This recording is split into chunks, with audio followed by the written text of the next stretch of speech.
This video is going to be on body image, attractiveness, and we're even going to cover the Rock drama today. Apparently his body image has changed and everybody's losing their minds. I'm going to be reacting to some popular videos on TikTok and Instagram and adding my own opinions. So grab your tea. I've got peppermint as usual because I'm obsessed. It's basically autumn now, so it's like big mug season. I need the warmth, the coziness. I haven't looked at any of these videos in a long time. I've just been like banking them. So first we've got, I'm going to attempt his name, Agus, I think. He calls himself like the Greek god. So it says, proof that inflation is real. A mid physique in 2025. Like mid is crazy. Literal superheroes in the early 2000s. Yeah, like Spider-Man, he was like super jacked, I think, in our opinions back then. And yeah, Wolverine, which is crazy. And like, if you see what he's like now, he's so shredded now. It's funny, I don't think it's spoken about enough that must have a massive impact on men. I think men are often like, they don't want to talk about it. They don't want to address it like we do. But that's huge, and it's definitely going to play a part in like people taking steroids, people trying to enhance themselves, and also people just like losing their entire life because they're so obsessed with maintaining or getting to a certain physique before they feel like they're worthy of anything. It's clear from a lot of the male fitness content that they just don't feel good enough a lot of the time, and honestly that's heartbreaking. What's funny though is often they are so quick to blame women, and actually like I don't really know any woman that really wants someone that is massive and jacked and shredded. Like most women I know kind of go off vibe rather than like a physique or a certain look, but for some reason they don't believe us. But you know, what can you say? Next we've got Mia Dio. Can you guys be honest with me?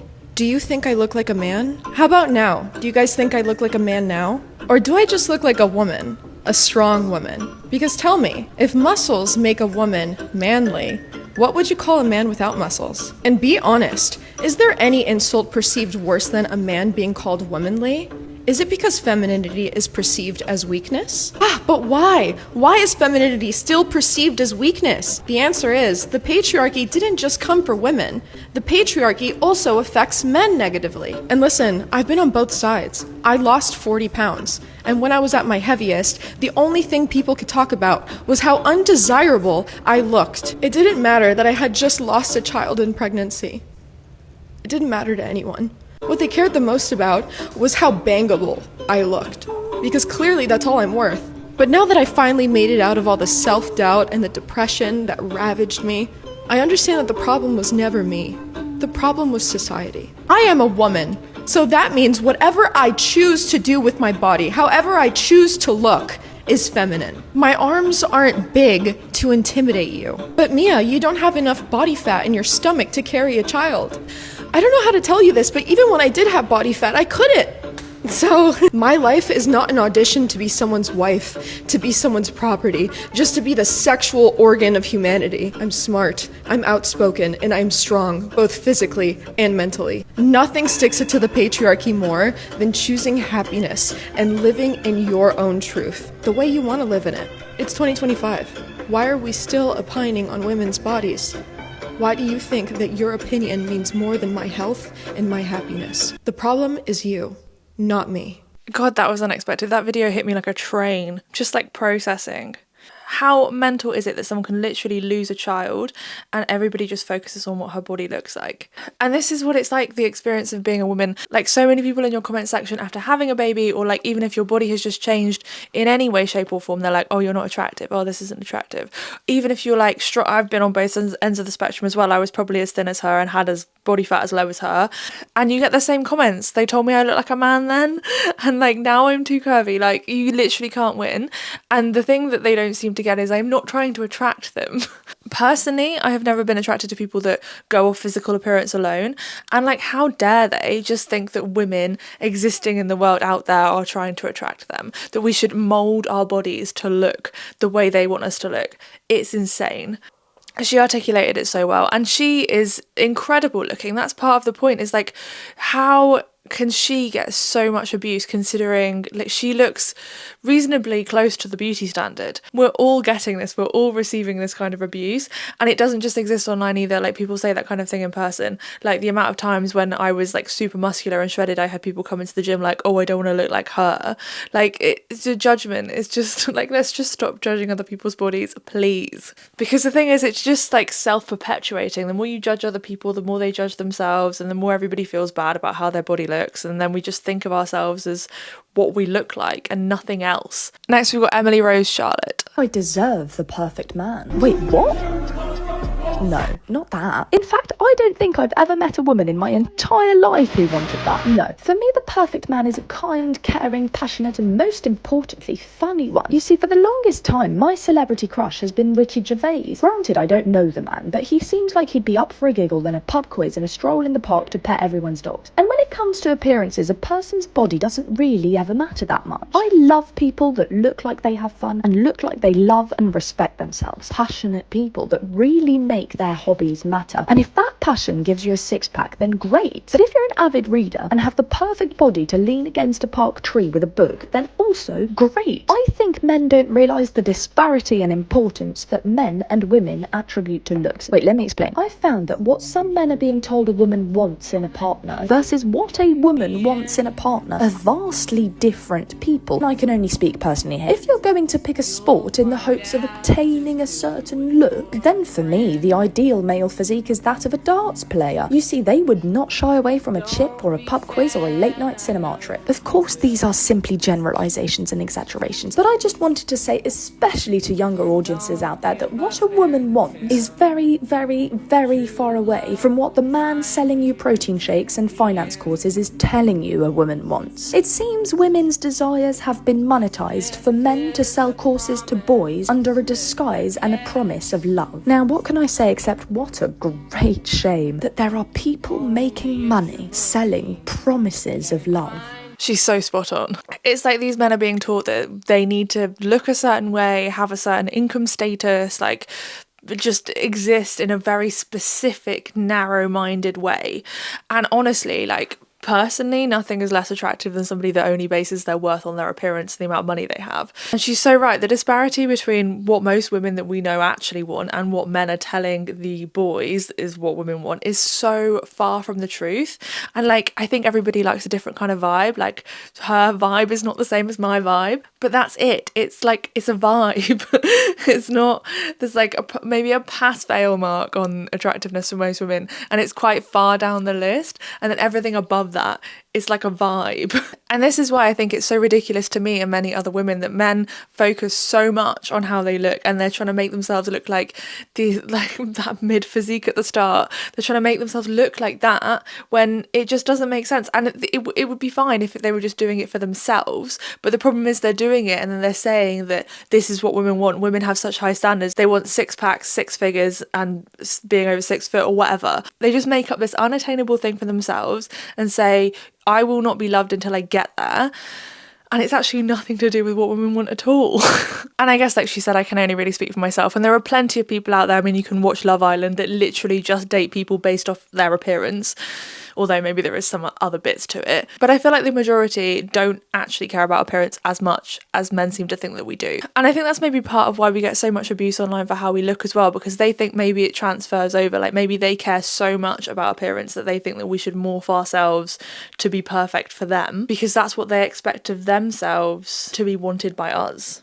I don't know if I'm onto something there. Am I onto something? And it's so mad that it feels like the whole world is in pursuit of being attractive, where there is so much more to life than just being attractive. Like, you can actually just live and exist in your body, and it's so much more fun. Like the whole dyeing my hair thing, people are like, oh, it's not attractive. I don't care. And next we've got Michelle Elman.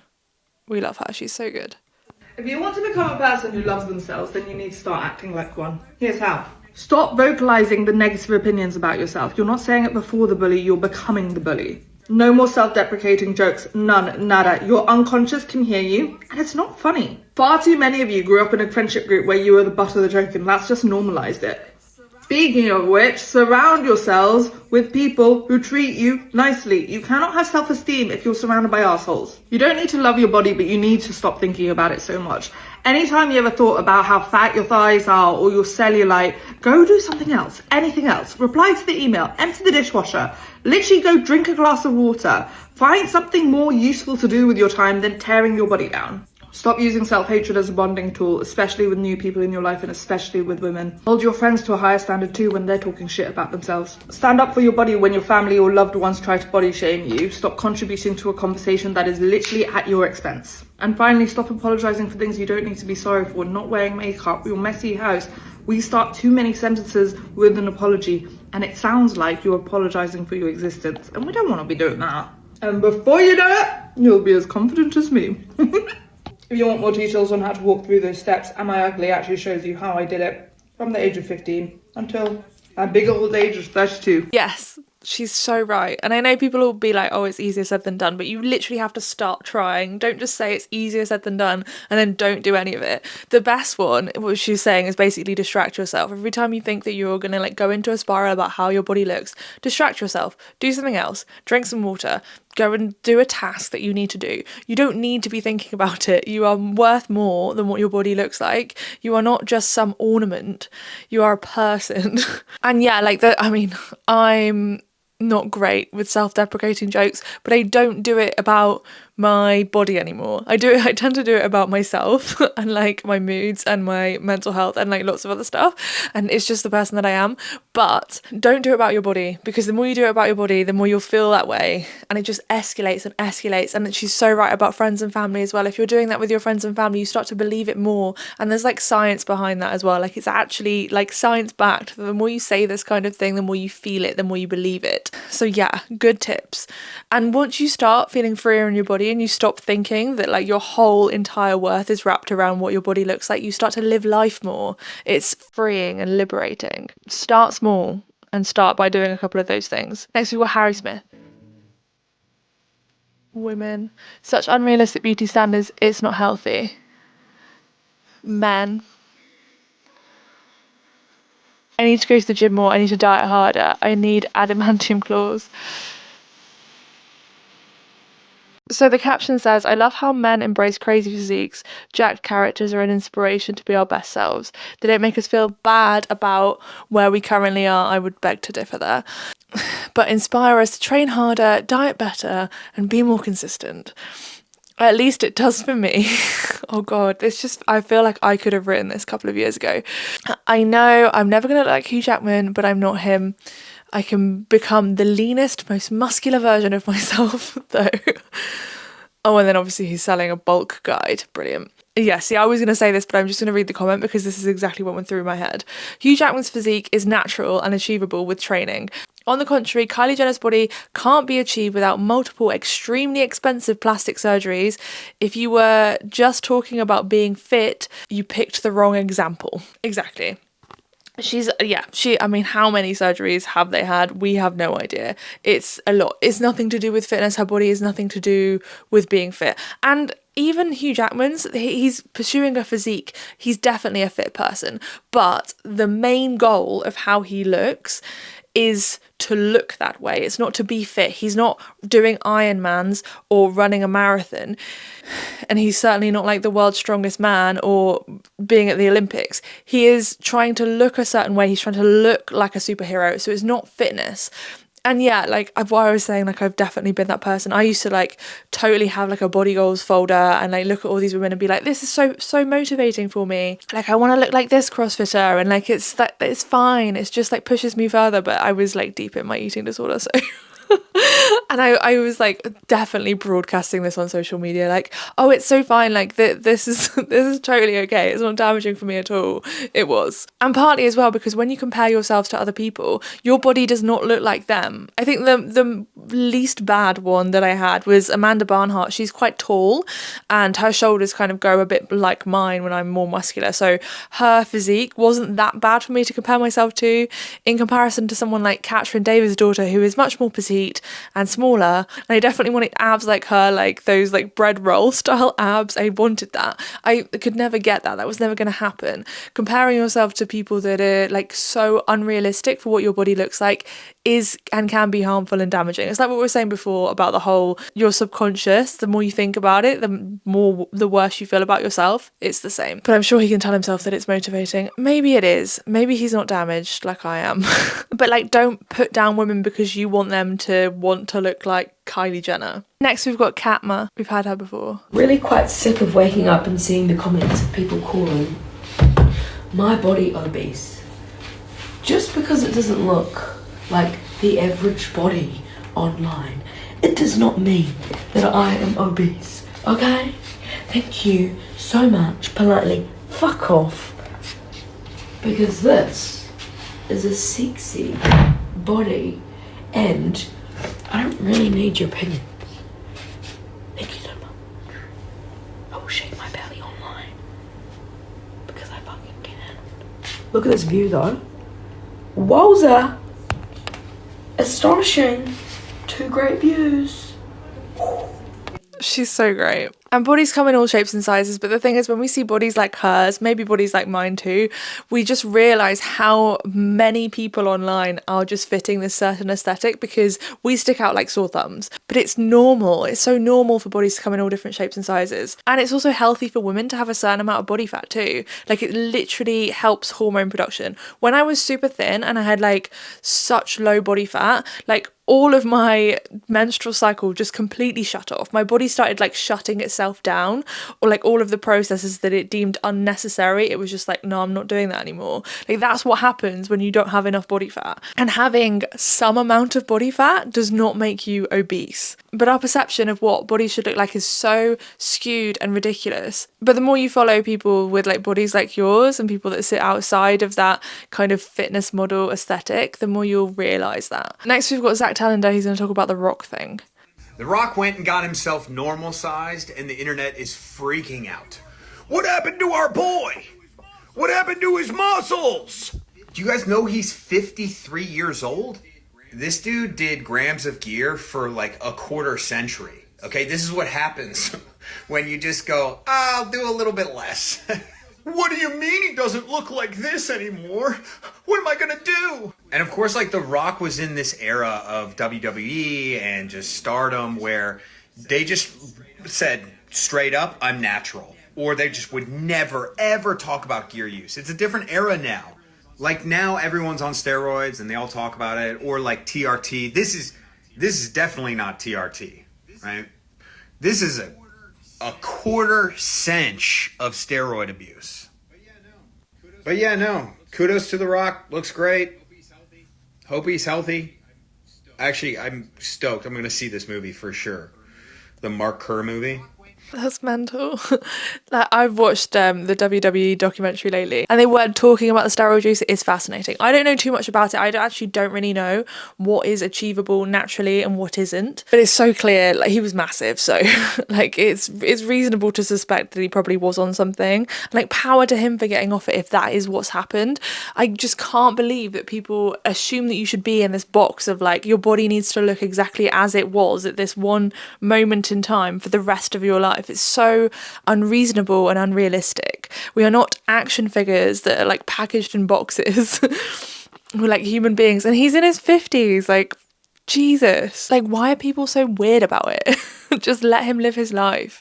And it's probably a lot cheaper as well to like not have to fuel himself to be that massively jacked all the time. And do you even realize, like, even when I was like doing CrossFit and like competing quite a lot and training multiple times a day, you have to eat so much food that is exhausting. And then like you have to be so dialed in with your recovery and so many other things to maintain a certain physique or performance level. Like it just takes so much away from your life. So maybe the fact that he has got normal size is a sign that he's actually living his life more and not just spending his whole life in the gym all the time. Oh, we've got Hank Green. I've followed Hank Green forever. In fact, fun story, I used to follow one of his science channels, and he literally helped me smash my GCSEs because I'm dyslexic, I'm terrible at revision, and I would just watch YouTube videos instead of actually revising from the textbook, and I got an A star. In fact, I was one of the first people in the country to get an A star because they'd only just brought A stars in at GCSEs at that point. Hank Green's amazing.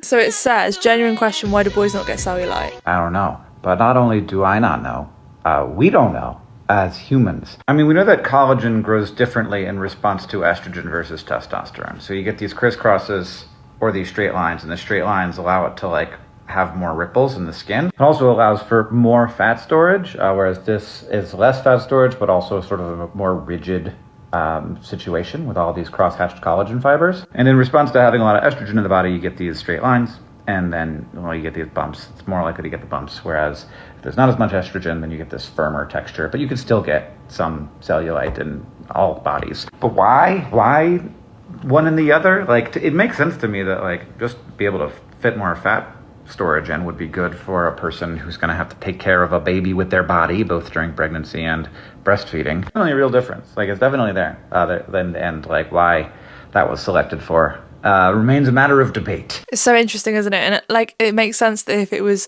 for more fat storage, like women do tend to carry more fat as well, because we literally have to take care of a baby with our bodies. And like, that was so essential for me when I was pregnant, because I had probably HG. It wasn't diagnosed because they weren't weighing me, but I was rapidly losing weight. I was being sick like 5 to 7 times a day. I was rapidly deteriorating.